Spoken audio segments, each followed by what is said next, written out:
Namaskar, a very warm welcome to all of you.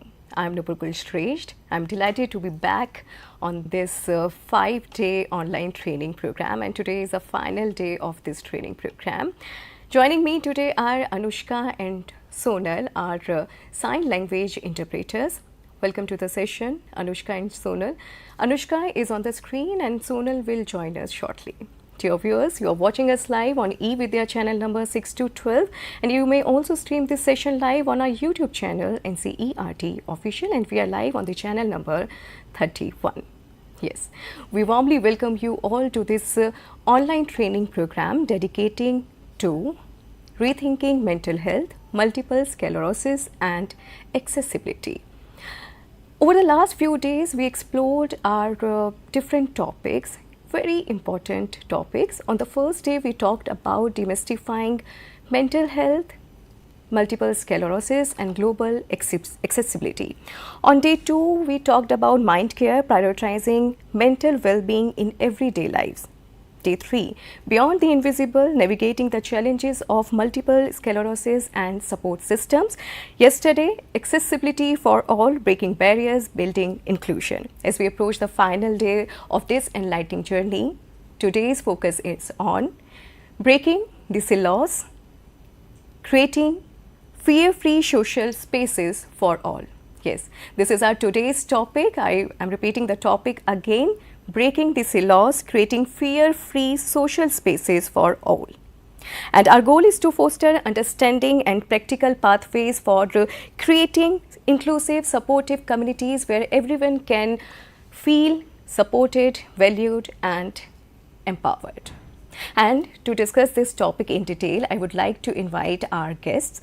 I would like to invite Anu Krishna ma'am, mind coach, NLP trainer, co-founder, Unfair Changemakers LLP. Welcome to the session, ma'am. Namaskar. Namaskar. And now I would like to introduce our next guest, Miss Shelly Agrawal, special education teacher, the Khetan School. Namaskar. Welcome to the session, ma'am. Namaskar, ma'am. Thank you. And dear viewers, if you have any queries related to this topic, you can call us on this number 8800-440-559, and you can also mail your queries to dth.isl31@cit.nic.in. And we are talking about breaking the silos, creating fear-free social spaces for all. So now I want to hear from Shelly ma'am, what are some common barriers that create social silos in our communities? Good afternoon, everyone, and thank you for this opportunity to express my thoughts.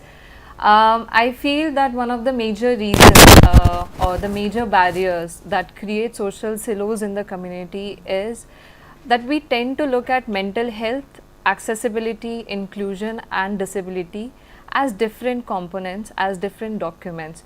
We look at them in isolation, but in reality they all are interconnected. Now definitely there is a disability and the child will be impacted by a disability, but the kind of the environment that is around him, that affects him more.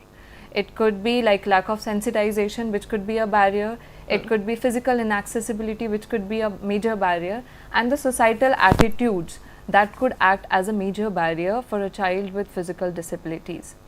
Now अगर एक बच्चा है जिसे physical disabilities हैं, तो हम ये notice करते हैं कि उसको काफ़ी एक्टिविटीज़ में इन्वॉल्व नहीं किया जाता है, चाहे वो ग्रुप एक्टिविटीज़ हों, लीडरशिप एक्टिविटीज़ हों, जिसकी वजह से एक बच्चे को एक आउटसाइडर वाली फीलिंग आ जाती है. तो एंड टू बी ऑनेस्ट, एक मेजर बैरियर और इसके साथ में ये एसोसिएटेड है कि जो स्टिग्मा है that is associated with mental health and disability, उसकी वजह से जो बच्चा है वो अपने आप ही किसी से सपोर्ट नहीं मांगना चाहता है, because he feel that he would be judged, he would be treated differently. So it is very important that we ensure that appropriate sensitization is there. जी. And people. Shaili ma'am, I am sorry I am interrupting you, पर जैसे कि आपने यहाँ पर बात की कि जैसे हम बड़ों में तो इस बात को बहुत अच्छे से समझते हैं कि वो अपनी जो प्रॉब्लम है जिसको वो फेस कर रहे हैं उसको समझ रहे हैं और इसलिए वो ग्रुप में नहीं रहना चाहते या अपने जो पीयर्स हैं या फिर वर्किंग एनवायरनमेंट में भी एक दूसरे से इंटरेक्ट नहीं करना चाहते. लेकिन क्या बच्चों में भी इस तरह की अंडरस्टैंडिंग होती है? क्या कुछ इस तरह के सिम्टम्स होते हैं जिससे वो अपने आप कटने लग जाते हैं अपने फ्रेंड्स से? एक्चुअली आई फील स्कूल्स जो होते हैं वो ऐसी मेजर प्लेस है जहाँ पर एक बच्चे का सेल्फ कॉन्फिडेंस हो गया या इन टोटलिटी सेल्फ इमेज हो गई, वो डेवलप हो रही होती है। और बच्चों के अंदर कहीं ना कहीं वो फीलिंग आती है कि वो अपने आप को कंपेयर करने लग जाते हैं कि क्या मैं अलग हूँ, क्या मुझे ही हेल्प चाहिए दूसरों से। तो उन सब चीज़ों को एड्रेस करने के लिए ये बहुत ज़्यादा ज़रूरी है कि हम प्रॉपर सेंसिटाइजेशन रखें। मतलब ब्रॉड लेवल में ही नहीं बट एक क्लासरूम लेवल पे भी सेंसिटाइजेशन ज़रूरी है, और उसके साथ साथ एक कोलैबोरेटिव एफर्ट में वर्क करें। मतलब इट इज़ नॉट कि बच्चा जो है वो आइसोलेशन में स्टडी कर रहा है, इट इज़ वेरी इंपॉर्टेंट कि वो एक क्लास में रहे, एक इंक्लूसिव इन्वायरमेंट में रहे, और उसकी जो जो एबिलिटीज़ हैं हम उसको ध्यान में रखकर उसके लिए जो भी इंटरवेंशन ले रहे हैं वो लें। बिल्कुल। तो हमने यहाँ पर बात की बैरियर्स की, और बैरियर से आगे बढ़ते हुए अगर हम बात करें कि एक जो एनवायरनमेंट है वो किस तरीके से फियर फ्री हो सकता है, उसकी क्या इमेज हो सकती है, ये बिल्कुल मैं जानना चाहूँगी अनु मैम से कि मैम एक fear free and inclusive learning environment practically अगर हम बात करें तो वो कैसा होगा? Thank you so much. पहली बात ये है कि thank you for having me here. अच्छा टॉपिक भी चुना है आप लोगों ने कि ये भय मुक्त, जिसे हम फियर फ्री कहते हैं। भय क्यों आता है? क्योंकि किसी ने भय बिठा दिया है। अब आप पहले मैं ये जानना चाहता, before we proceed to how can we make it inclusive, let us understand कि घर में जब बच्चा चलना सीखता है, तो अगर हम बोले कि बच्चे को देखो एक कदम आगे मत रखना, नीचे गिर जाओगे, नीचे गिर जाओगे, तो बच्चा तो आगे कभी बढ़ ही नहीं पाएगा, राइट? तो it is about how do you move from fear to learning. और जहाँ पे खुशी मिलती है, जहाँ पे एक जॉय होता है, वहीं पे एक्चुअली एजुकेशन वहीं उनके दिमाग के अंदर चला जाता है। It is easy to learn when there is no fear. So this fear environment पहले हमको निकालना है, कहीं भी घर पे हो, क्योंकि बच्चे जब इनिशियली एक माहौल जब डर का होता है घर में, तो वहां पे ये लोग डर सीखते हैं, फिर वहां से स्कूल जाते हैं, वहां पे डर सीखते हैं क्योंकि इतने मार्क्स लाने हैं आपको, ये करना है, ये करना है। तो हम कॉन्स्टेंटली हम कुछ ना कुछ इनके टारगेट बना देते हैं, और बच्चा वो टारगेट को रख के ये बोलता है कि मैं नहीं कर पाऊंगा। तो फियर वहीं से शुरू होती है। And this is for children without disability और विद डिसेबिलिटी, जैसे भी हो। पहले ये जो हम माइंड को इसको भय मुक्त करना यहीं से शुरू होता है, उसके बाद the body starts to follow. तो here you can see on the slide, it is how can we create that education system that acknowledges कि हम सब अलग हैं, हर एक बच्चा अलग है, उसके सीखने की क्षमता अलग है, और ये तभी पॉसिबल होगा जब वो भय मुक्त होगा। तो अब नेक्स्ट स्लाइड अभी चलाएंगे तो आपको यहाँ पे आपको पता चलेगा कि what are the different ways. आप नेक्स्ट स्लाइड चला दीजिए। Yes, thank you so much. कि जब हम एक एनवायरनमेंट क्रिएट करते हैं बच्चे के लिए घर पे और स्कूल पे, ये मतलब क्या होता है कि पेरेंट्स और टीचर्स को एकजुट होके एक साथ बच्चे के लिए काम करना होता है, बच्चे जो भी है स्टूडेंट के लिए। तो जब आप नीचे देखते हैं ये पिरामिड में, तो क्या होता है जब भय मुक्त होता है, तो पहला ये है कि कोई भी डॉक्टर आपको बता पाएगा कि ये ग्रोथ माइलस्टोन्स हम जाते हैं पीडियाट्रिशियन के पास, ये जब बच्चा एकदम सरलता से, एकदम ऑर्डिनरी एनवायरनमेंट में, एकदम विदाउट फियर होता है, तो उसकी ग्रोथ माइलस्टोन्स जो होती है वो पूरा होता है। इमोशनली दे कैन रेगुलेट, मतलब बोल पाता है बच्चा कि ये मेरी एक प्रॉब्लम है। When you teach them how to express कि मुझे अभी आज I am feeling sad, I am feeling happy, तो ये इमोशनल ग्रोथ होता है। ठीक है, ब्रेन डेवलपमेंट होता है because of this thing. When there is no fear, the brain is also developing on time. ठीक है, और चौथा होता है सोशल ग्रोथ। ये सोशल ग्रोथ क्या होता है? आपकी एक सोशल एक स्पेस होता है, आपकी एक सोसाइटी होती है जो आप उसका हिस्सा होते हैं, बच्चे भी उस सोसाइटी का हिस्सा होता है। तो ये अडेप्ट कैसे कर पाएगा? भय के थ्रू तो बिल्कुल ही नहीं।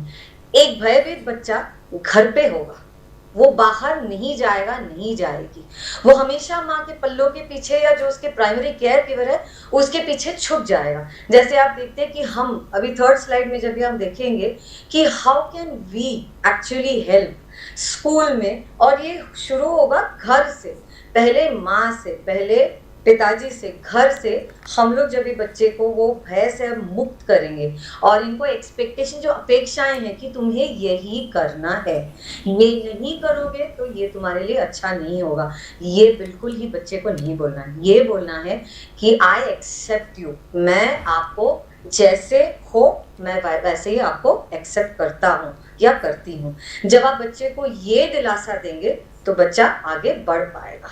तो स्कूल में अभी हम क्या कर सकते हैं, आप नेक्स्ट स्लाइड चलाएंगे तो उसमें आपको क्लियरली नजर आएगा। नेक्स्ट स्लाइड चला दीजिए जी।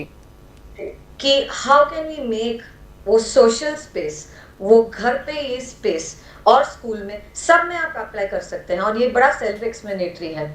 ये कॉन्वर्सेशंस जो होता है ये बिल्कुल, ये फोन, मैं इसीलिए फोन को यहाँ पे रखा मैंने, ये फोन को जरा आप दूर रखिएगा। जब आप बच्चे को बिना ये इलेक्ट्रॉनिक गैजेट्स के आप उनकी बात सुनेंगे तो बच्चा बोल पाएगा, भय से बाहर आ जाएगा।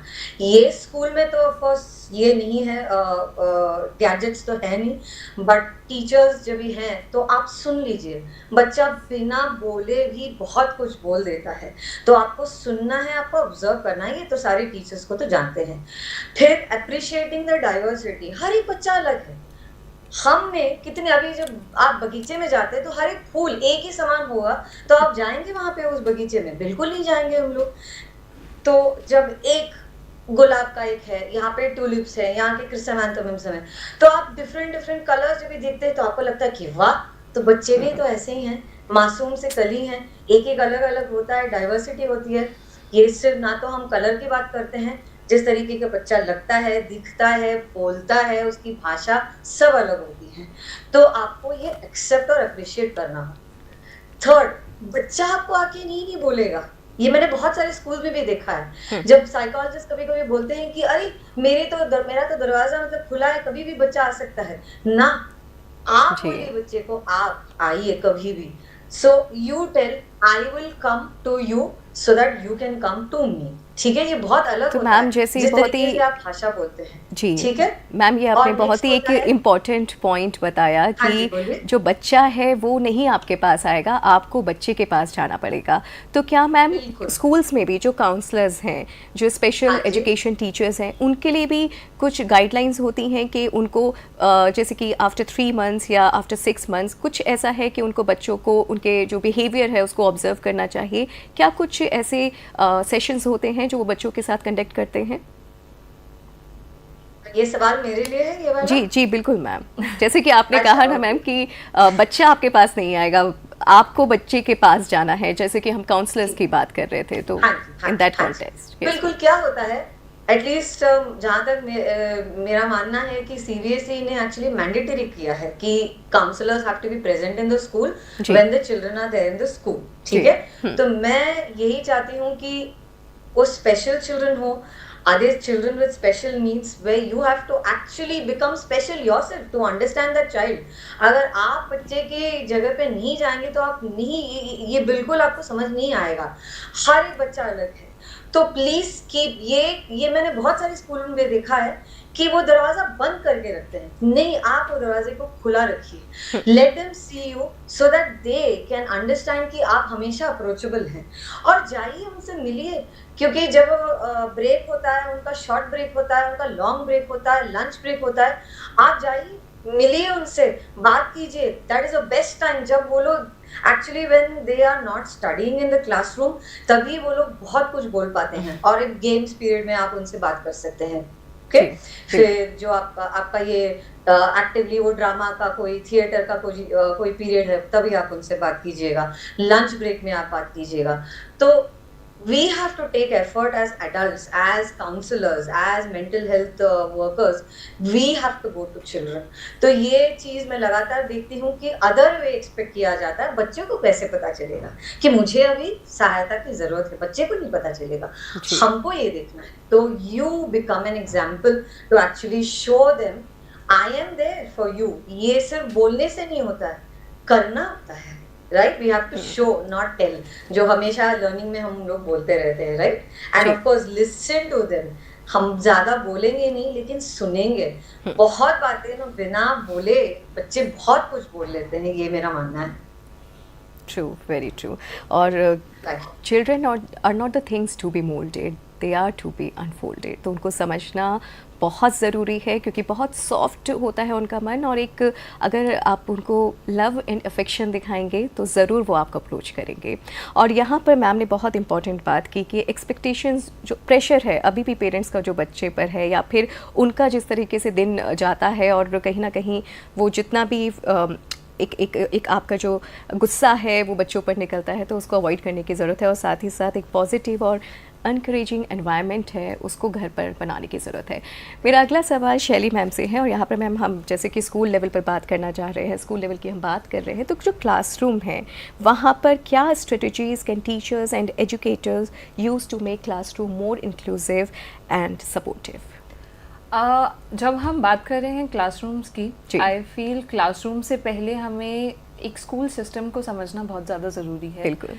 उसे इंक्लूसिव बनाना और भी ज़्यादा ज़रूरी है, क्योंकि मैंने ये काफ़ी जगह ऑब्जर्व किया है, and I guess you would also agree to it, कि जब हम कभी भी जाते हैं स्कूल्स में, the first thing they ask is क्या बच्चा अकेडमिकली कोप कर पाएगा, क्या बच्चा करिकुलम कोप कर पाएगा, या वो वर्कशीट कर पाएगा, एक सिंपल सी चीज़.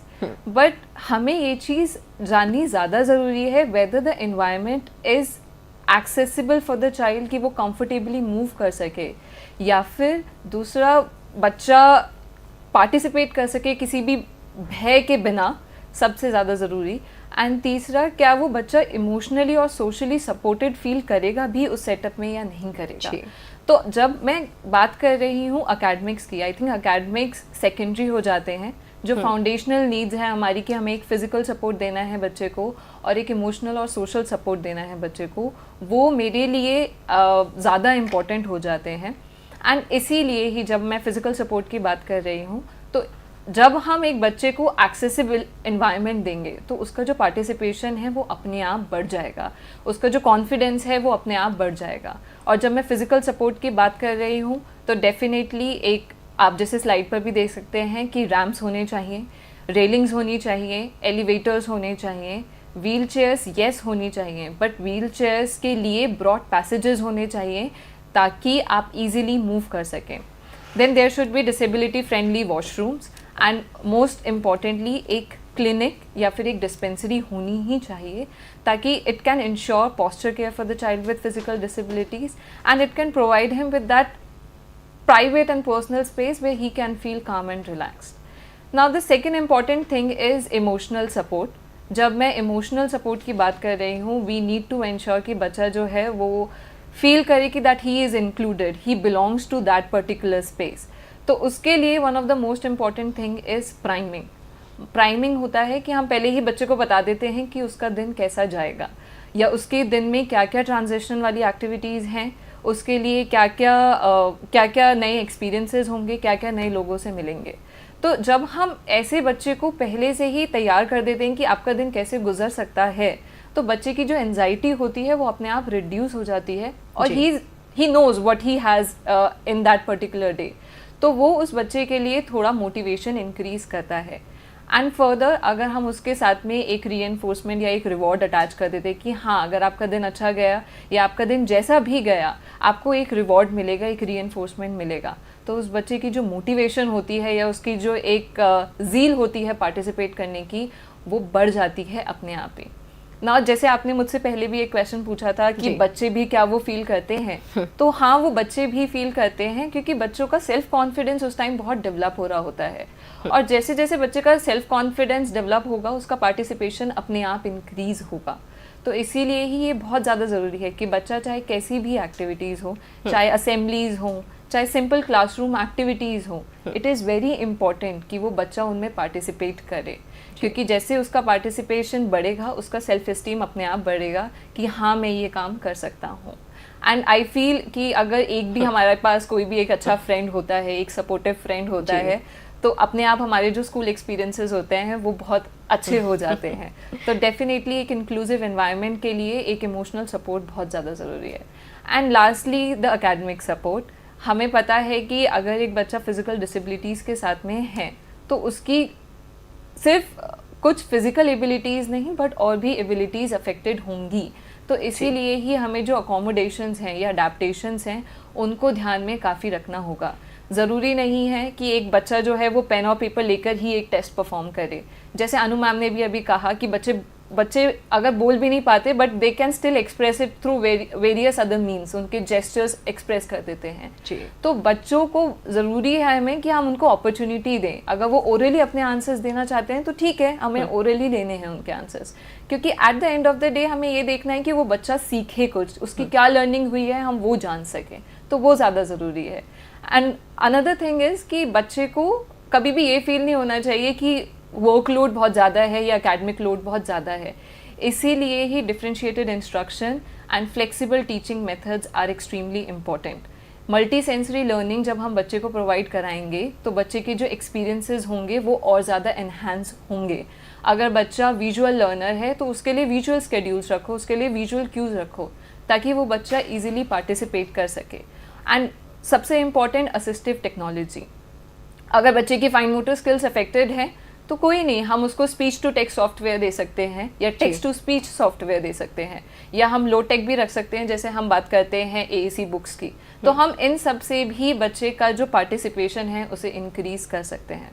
तो लास्ट में मैं यही कहना चाहूँगी कि अगर हम बात कर रहे हैं क्लासरूम पार्टिसिपेशन की या पार्टिसिपेशन इन होल, मतलब in the entire school system की, तो हमें सिर्फ एकेडमिक्स पे फोकस नहीं करना होगा। हमें उसका जो फिजिकल सपोर्ट दे रहे हैं या फिर हम इमोशनल और सोशल सपोर्ट दे रहे हैं, हमें उस पर भी उतना ही ध्यान रखना पड़ेगा।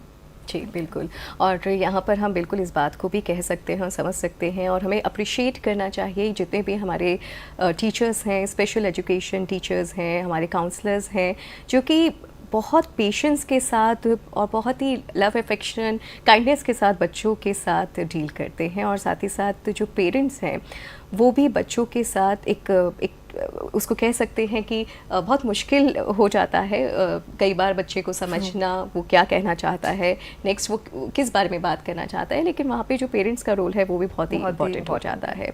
तो इसके लिए बिल्कुल हम आपको अप्रिशिएट करते हैं कि आप इतने पेशेंस रखते हैं उनके साथ। और साथ ही साथ हमने क्लासरूम सेटअप की बात की, अगर हम इसको ब्रॉड टर्म में देखें अनु मैम, पूरा जो एजुकेशन सिस्टम है तो उसकी अगर हम बात करें तो हम किस तरीके से एक बहुत ही इंक्लूसिव एनवायरनमेंट बता सकते हैं, क्या स्टेप्स लिए जा सकते हैं?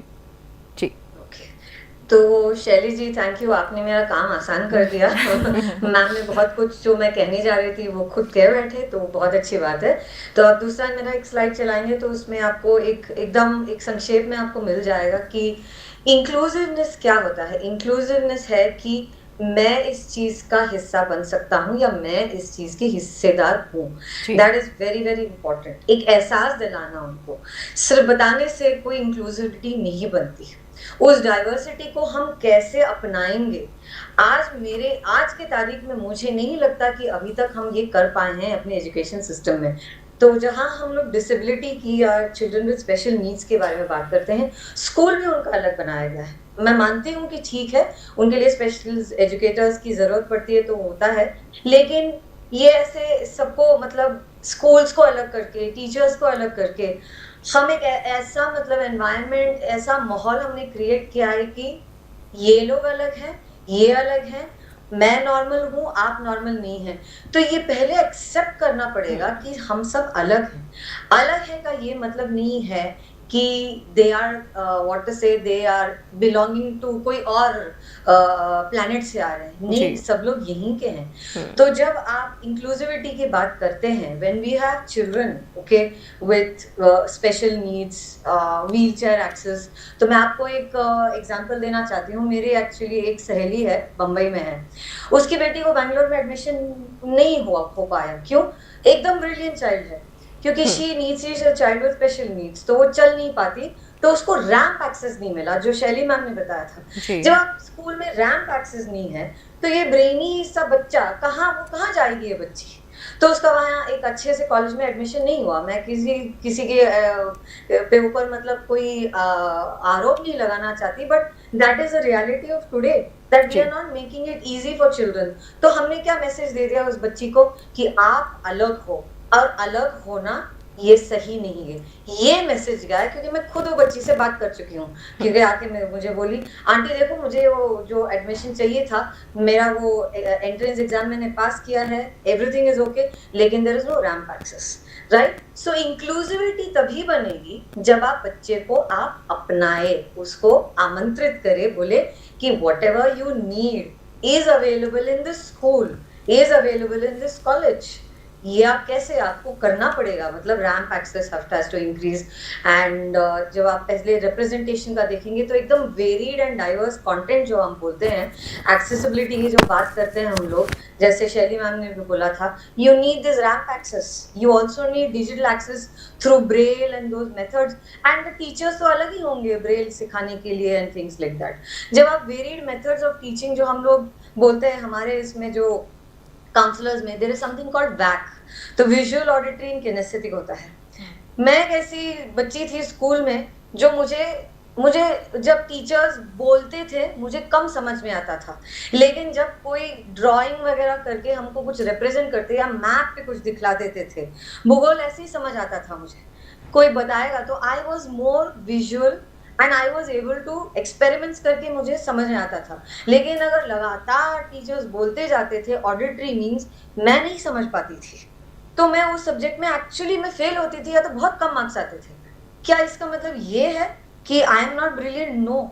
आज के ज़माने में शायद Shaili ma'am you will be able to probably tell, maybe they would have called me a slow learner, क्योंकि मुझे बहुत समय लगता था समझने में, क्योंकि ऑडिटरी जब भी वो लोग बोलते थे, टीचर्स लगातार बोलते जाते थे ये करो इंस्ट्रक्शन देते थे, मेरे पल्ले नहीं पड़ता था। So we have to have varied methods of teaching. जैसे आज हम लोग भी बोल रहे हैं, उसके साथ पीपीटी भी है, तो it is people who look at the PPT will understand कि हाँ चलो मुझे ये समझ आ गया। जो सुनना चाहते हैं हमारी बात सुन के वो समझ जाते हैं। तो ये बात स्कूल्स में भी लागू होना चाहिए। जब हम डाइवर्स कंटेंट के बारे में बात कर रहे हैं, ब्रिंग ऑलवेज, जब ये कंटेंट जो होता है, मैंने लगातार यही देखा है कि कंटेंट हमेशा सक्सेस स्टोरीज पे ही जाता है। Please bring diversity in the content also. Please talk about special needs children. Talk about children, how they have come out of all those things. ये सारे content तो आते ही नहीं। हमेशा हम लोग ये so called जो quote unquote normal सी, वो उसको normal बना के बैठे हैं। तो ये diverse varied content का यहाँ पे आना बहुत, मेरे ख्याल से बहुत ज़रूरी है। I know education system is changing with this digital age। क्या होता है, बच्चों को बहुत सारा content already मिल चुका है, so they need a sense of inclusiveness now in the classroom। जब हम flexibility की बात कर रहे हैं, शैली मैम ने बताया था, please if somebody is able to talk better and actually express it rather than writing, उसमें कौन सी बुरी बात है? ये ऐसा नहीं कि सिर्फ लिखावट में ही आपका मार्किंग सिस्टम होगा।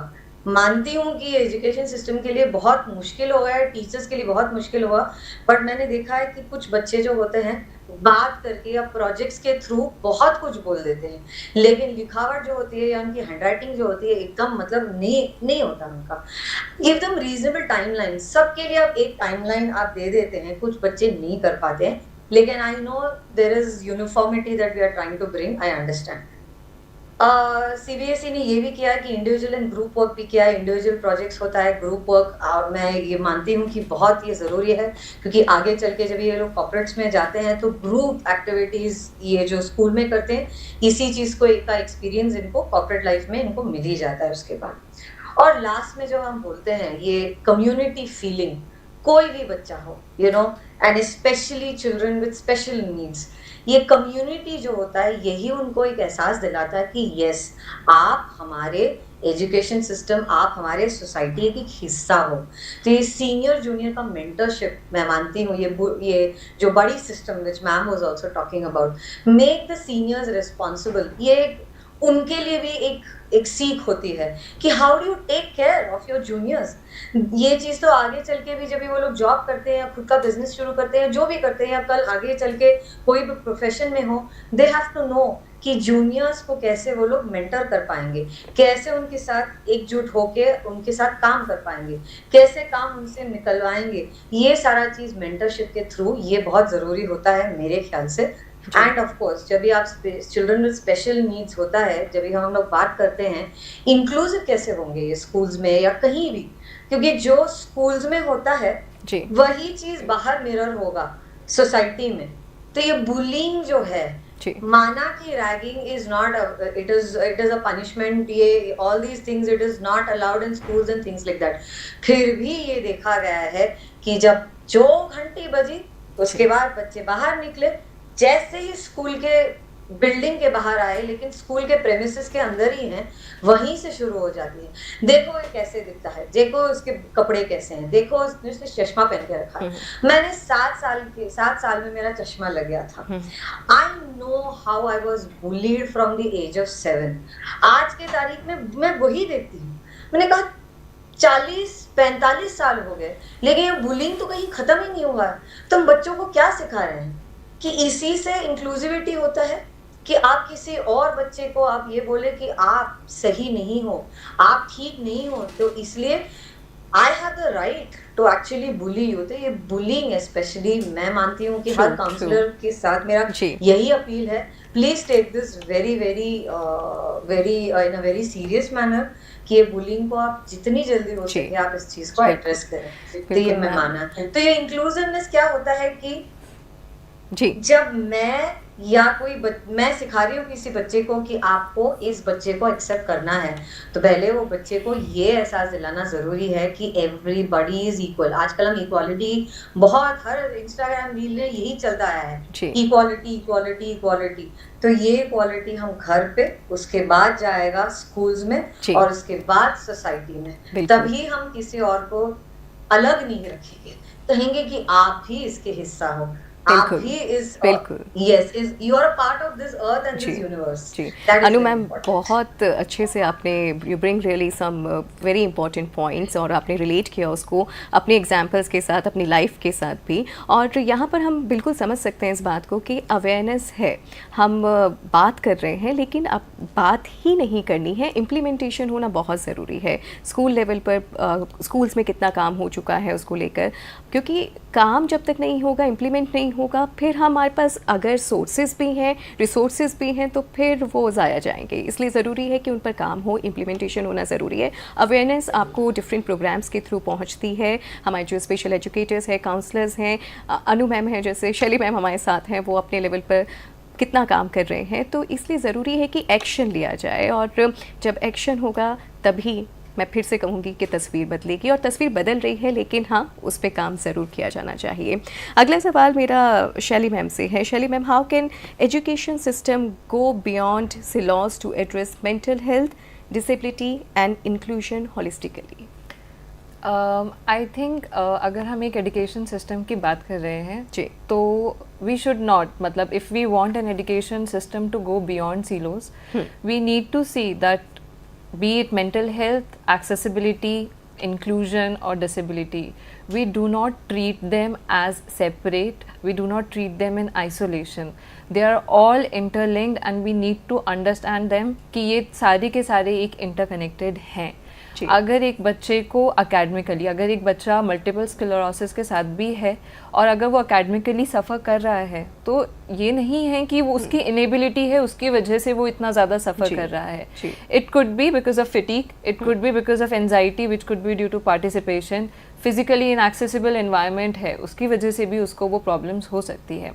तो जो अलग अलग स्टेक होल्डर्स होते हैं इन्वॉल्व एक बच्चे की डेवलपमेंट में, they all have to work together. एक कोई भी स्कूल होता है, उसमें अलग अलग सपोर्ट सिस्टम्स होते हैं, उसके अंदर काउंसलर्स होते हैं, उसके अंदर स्पेशल एजुकेटर्स होते हैं, जनरल एजुकेशन टीचर्स होते हैं, स्कूल मैनेजमेंट होता है। बट सब आइसोलेशन में अगर काम करेंगे तो कोई भी बच्चे की नीड्स को नहीं समझ पाएगा। जैसे अनु मैम ने भी ये चीज़ हाईलाइट करी थी कि everyone has to work together, only then we will be able to understand कि बच्चे की नीड्स क्या हैं। तो कभी भी जब हम पूछते हैं कि क्या बच्चा कर सकता है, इंस्टेड ऑफ आस्किंग दिस कि what a child can not do, we need to understand and we need to ask कि what support we can give to the child, ताकि उसका जो एक्सपीरियंस रहे वो ज़्यादा इंक्लूसिव रहे। तो बच्चे को एडजस्ट नहीं कराना है स्कूल सिस्टम में, हमें वो सपोर्ट प्रोवाइड कराना है बच्चे को, ताकि वो ज़्यादा सपोर्टेड फील करे, मीनिंगफुली इंक्लूडेड फील करे और कंफर्टेड फील करे। जी, तो शैली मैम यहाँ पर मैं आपसे जानना चाहूँगी जैसे कि डिफरेंट एबिलिटीज़ के साथ बच्चे आपसे जुड़ते हैं और हम बात कर रहे हैं इंक्लूसिविटी की, तो यहाँ पर जब बच्चों की काउंसलिंग करते हैं तो क्या उतना ही इम्पोर्टेंट है अगर हम बात करें तो जो हमारे पेरेंट्स हैं उनकी काउंसलिंग करना? बिल्कुल, आई थिंक बच्चा हमारे साथ सिर्फ 6 या 7 घंटे होता है जी, आधे से ज़्यादा टाइम आई वुड से बच्चा अपने पेरेंट्स के साथ में होता है। जी। अगर बच्चे से ज़्यादा आई फील पेरेंट्स की काउंसलिंग करना ज़्यादा इम्पॉर्टेंट होता है, क्योंकि अगर पेरेंट्स अवेयर होंगे, अगर पेरेंट्स सेंसिटाइज होंगे, तो वो जो भी रिक्वायर्ड स्टेप्स हैं एक बच्चे की डेवलपमेंट के लिए या जी। जो भी ज़रूरी स्टेप्स हैं जो एक बच्चे के को चाहिए उस टाइम पर, वो उसे प्रोवाइड कर पाएंगे। तो चाहे पीयर्स हो गए, जैसे मैम ने कहा कि बुलिंग एक सबसे मेजर इशू है स्कूल्स में, yes it is there, but अगर हम उसे सेंसिटाइज कर रहे हैं, not just the school system as a whole, classroom as a whole, but बच्चों तक हमें उस सेंसिटाइजेशन प्रोसेस को लेकर जाना पड़ेगा, ताकि पेरेंट्स, पीयर्स, जितने भी बाकी स्टेक होल्डर्स हैं, they all are together and they all are functioning for the well-being, for not just the emotional well-being, the physical well-being, the emotional well-being and the entire well-being of an individual, and especially the children with disabilities. जी, तो अनु ma'am मैं इस पर आपसे भी जानना चाहूँगी कि जब बच्चे को किसी भी प्रकार की कोई डिफरेंट एबिलिटीज़ होती हैं और एक तो जो सिम्टम्स होते हैं वो अपने आप में, जैसे अभी शैली मैम ने उसको बोला कि फटीग होती है, कई बार बच्चा उठना चाहता है, मतलब नींद पूरी हो चुकी है एंड वो अपने टास्क को करना चाहता है, क्योंकि हम सब सपने देखते हैं, उनको पूरा करना है हम सबको, लेकिन कई बार ऐसा होता है कि आपको बॉडी बिल्कुल अलाउ ही नहीं कर रही है कि आप बेड से उठ पाएँ और अपना काम करें। तो यहाँ पर हम बच्चे को बोल देते हैं कि आप लेज़ी हैं, या फिर और भी किसी तरह की स्टेटमेंट्स हम दे देते हैं। तो यहाँ पर एक पेरेंट्स जो है किस तरीके से पॉजिटिव स्टेटमेंट्स के साथ, एनकरेजिंग वर्ड्स के साथ बच्चे की लाइफ में बदलाव ला सकते हैं, क्योंकि मुझे लगता है जितना एक बच्चे के लिए ये चैलेंजिंग होता है, उतना ही पूरी फैमिली के लिए, पेरेंट्स के लिए, आपके जो सिबलिंग्स हैं उनके लिए भी वो चैलेंजिंग है। तो क्या एक पूरी फैमिली को काउंसिल किया जाना चाहिए? एब्सोल्युटली, ये इसको एक्चुअली फैमिली ग्रुप काउंसलिंग कहा जाता है। जी। बहुत ज़रूरी होता है और मेरा मानना है कि हर किसी को ये काउंसलिंग लेना चाहिए, क्योंकि whether you have children with special needs और whether you have children with no needs and they are okay, even then there has to be, क्योंकि आज के तारीख में जो बच्चे जो है डिजिटल नीड्स के बच्चे हैं, ये दीज आर डिजिटल एरा। तो क्या होता है, बाहर की इन्फ्लुएंस जो होती है बहुत प्रभावित होती है, आकर्षित भी हो जाते हैं। तो हमको नहीं पता कि इनको कहाँ से कौन सा इन्फ्लुएंस पड़ता है। तो पेरेंट्स को पहले शांति से काम लेना चाहिए, क्योंकि लगातार मैंने ये देखा है कि पेरेंट्स जब एकदम मतलब उनका बीबी हाई हो जाता है कि बच्चे को ऐसा रहना, बच्चे को ऐसा रहना, एकदम कोई टेम्पलेट नहीं है कि बच्चे को इस तरीके से बिहेव करना है।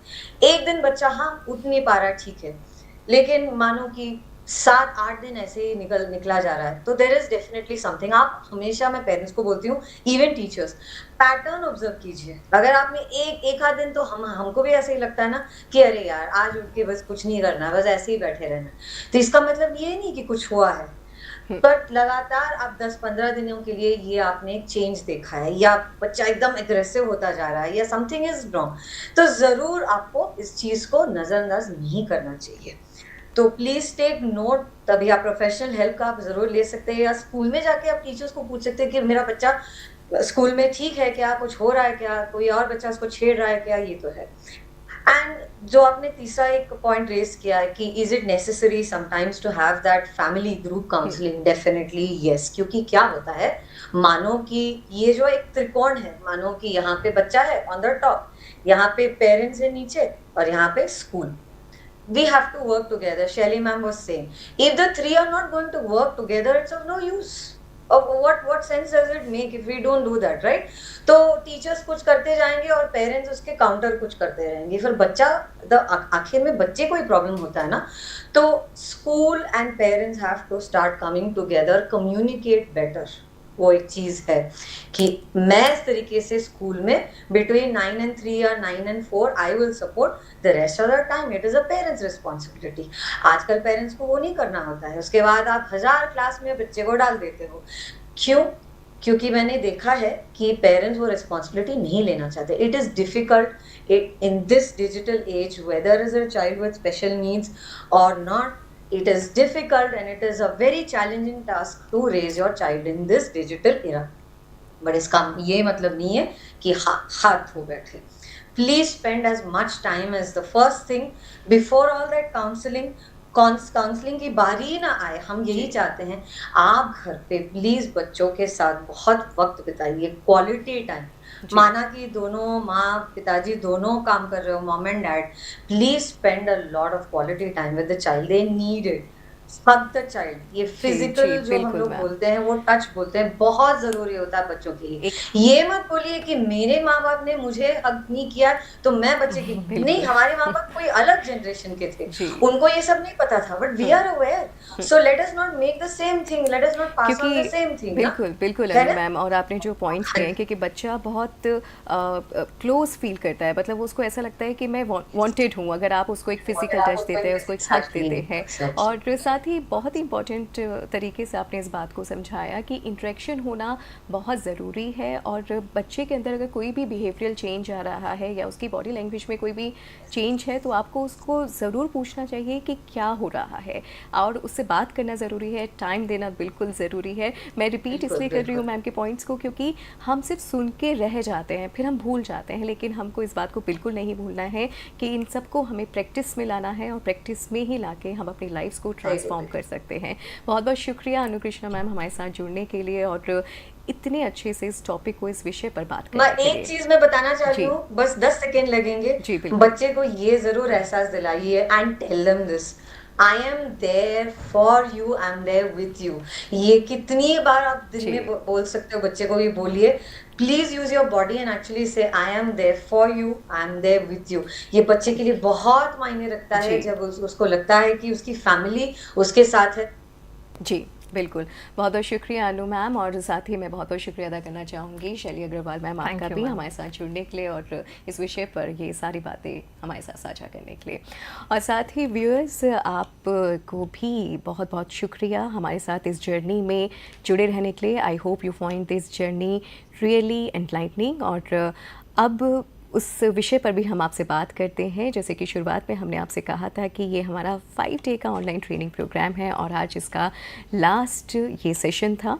और उसके बाद एक जो क्विज़ है, अगर आप हमारी स्क्रीन पर देखना चाहें तो एक क्विज़ के थ्रू आप हमारे साथ जुड़ सकते हैं. आप central institute of education technology इस वेब पेज पर जाएंगे, फिर आप एक्टिविटी सेक्शन में जाएंगे और यहाँ पर आप लाइव इंक्लूसिव क्लासरूम्स में जाएंगे और यहाँ पर आप देख सकते हैं title of our programme ongoing activity में rethinking mental health, multiple sclerosis and accessibility. और यहाँ पर आपको सारी डिटेल्स इस प्रोग्राम से जुड़ी हुई मिल जाएंगी कि क्या इसका ऑब्जेक्टिव रहा, साथ ही आप किस तरीके से पार्टिसिपेट कर सकते हैं और पाँचों दिन आपने कौन कौन से टॉपिक्स पे हमने बात की है. और साथ ही इसके लिंक भी आपको मिल जाएंगे हमारे हर यूट्यूब चैनल जो प्रोग्राम है हमारा उसमें.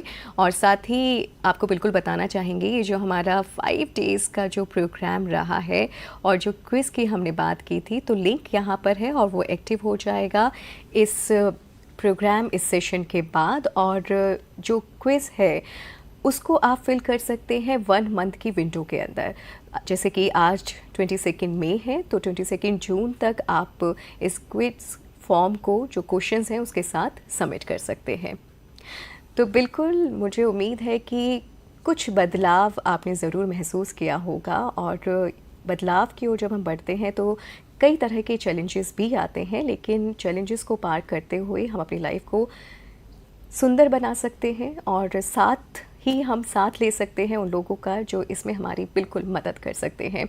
तो इसलिए मदद के लिए कभी भी पीछे ना हटे, ना ही करने के लिए. और अगर आपको लगता है कि आपको भी मदद की ज़रूरत है तो आप भी ज़रूर आगे बढ़ के मदद मांग सकते हैं.